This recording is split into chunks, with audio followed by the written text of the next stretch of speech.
మీ business ఏదైనా మీ ఊర్లో promotion చేయాలంటే అది సుమన్ టీవీతోనే సాధ్యం. ఇప్పుడే సంప్రదించండి. Welcome to Suman TV. మనం ప్రస్తుతం కరీంనగర్ జిల్లా చిగురుమామిడి మండలం ఇందుర్తి గ్రామంలో ఉన్నాము.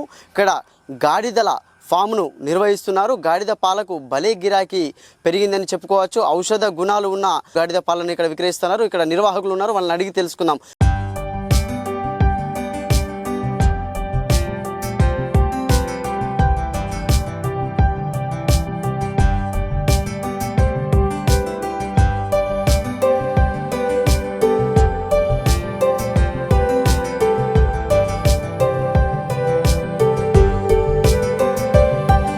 గాడిద పాల వల్ల ఎలాంటి లాభాలు ఉన్నాయి, నెలకు ఎంత ఆదాయం వస్తుంది, ఎన్ని లీటర్లు అమ్ముడుపోతున్నాయి అయితే తెలుసుకునే ప్రయత్నం అయితే చేద్దాం. నమస్తే అండి, చెప్పండి. ఇప్పుడు ఇక్కడ గాడిద పాలు అంటే మీరు నిర్వహిస్తున్నారు కదా, మామూలుగా ఇక్కడ ఎన్ని గాడిదలు ఉన్నాయి, ఇక్కడ ఎన్ని ఉన్నాయి?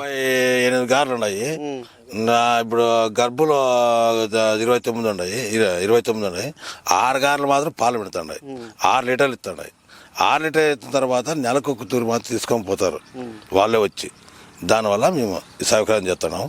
ఎవరైనా వచ్చిన వాళ్ళు కూడా అమ్ముతున్నాము. అంటే ఇప్పుడు మామూలుగా మీరు ఇప్పుడు ఇది ఎన్ని రోజులకు ఒకసారి విక్రయిస్తారు పాలను, ఎన్ని రోజులకు ఒకసారి అమ్ముతారు?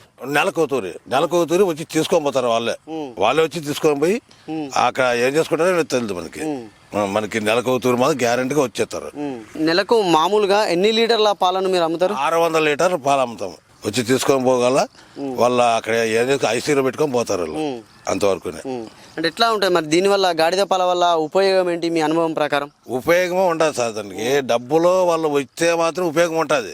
డబ్బులు ఇవ్వకుంటే మాత్రం ఉపయోగం లేదు. దీని అంత ఆశ లేదు. ఇప్పుడు ఇంకోరు తీసుకునేది కాదు, ఇంకోరు రైతు పట్టేది కాదు కదా. ఇది మేమున్నా మా ఇంటిలో అంటే తీసుకోవాలి. అది వాళ్ళు తీసుకోవాలంటే లాసే కదా. ఇప్పుడు నేను ₹1,00,000 పెట్టాను కదా దానికి.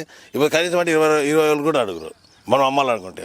ఆవిడ మనకు లాసే కదా. అంటే గాడిద పాల వల్ల ఉపయోగం ఏంటి మరి? గాడిద పాల వల్ల అంటే మనకి ఏమన్నా కూడా కడుపులో ఏమన్నా గడ్డున్నా, ఏమన్నా అకస్మాత్తుగా ఆయాసం ఉన్నా, ఏమన్నా అప్రయత్నం ఉన్నా కూడా కంట్రోల్ చేస్తారు అనమాట.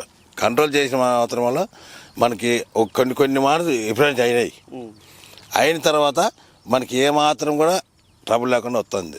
ఈయన అంత ప్రాబ్లం అయ్యాయి పొద్దు మనకి ఇంత వెలుతురు వచ్చినది.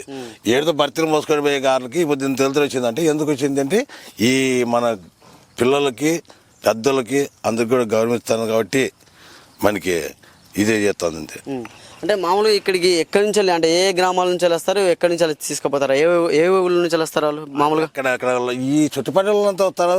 పిల్లలకంట పెద్దలకంట అంతా తాగిపోతున్నారు. వాళ్ళకి బాగానే ఉంది. ఇప్పుడు పెద్దలు కూడా అని ఉపవాసం ఉన్నప్పుడు కూడా కంట్రోల్ అయింది అనమాట. ఎట్లా అయింది అంటే గాడిద పాలు అప్పటికప్పుడే పిండి తాపితే మాత్రం కంట్రోల్ అవుతుంది. కొంత లేట్ అయితే కంట్రోల్ కాదనమాట. వాళ్ళకి చాలా ఇది అవుతుంటాయి. దానివల్ల ఇది ఇంప్రూవ్ చేసినది అంతే. అంటే మామూలుగా ఇది వరకు గాడిదలను పట్టుకొని ఊళ్ళో పొండి తిరిగి అమ్మేవారు కదా, మరి వాళ్ళు అమ్మేవాళ్ళు కరెక్టే లేదండి. వాళ్ళు ఏదో పౌడర్ ఇస్తున్నారు, అవి కంట్రోల్ కాలే. మేము పచ్చిన పాలే పిండే ఇస్తాం వీటికి. దాన్ని తాగుతాడు. అది ఏమంటే వాళ్ళు పౌడర్ కలుపుతున్నారు కాబట్టి దానికి ఏమాత్రం పాసం చేయలేదు. మనకి ఇది మనం ఒట్టి పాలే, మనం గాడిద పాలు పిండి అప్పటికప్పుడు తాగు, నీ ఆరోగ్యం చెప్పు అని నేను చెప్పినాను. చేసినారు కూడా పాపను. ఆ రోజు మాత్రము సాయి కానీ తీపొత్తు ఏది ముట్టుకోకూడదు. ఏది ముట్టుకోకుంటే వాళ్ళకి 3 దఫాలు తాగితే 4వ దఫా ఏది కూడా ఉండదు. వాళ్ళు వచ్చేసరి పోయింది అని చెప్పేది ఇదే. దీనికి ఎలాంటి ఆహారాన్ని అందిస్తున్నారు మామూలుగా?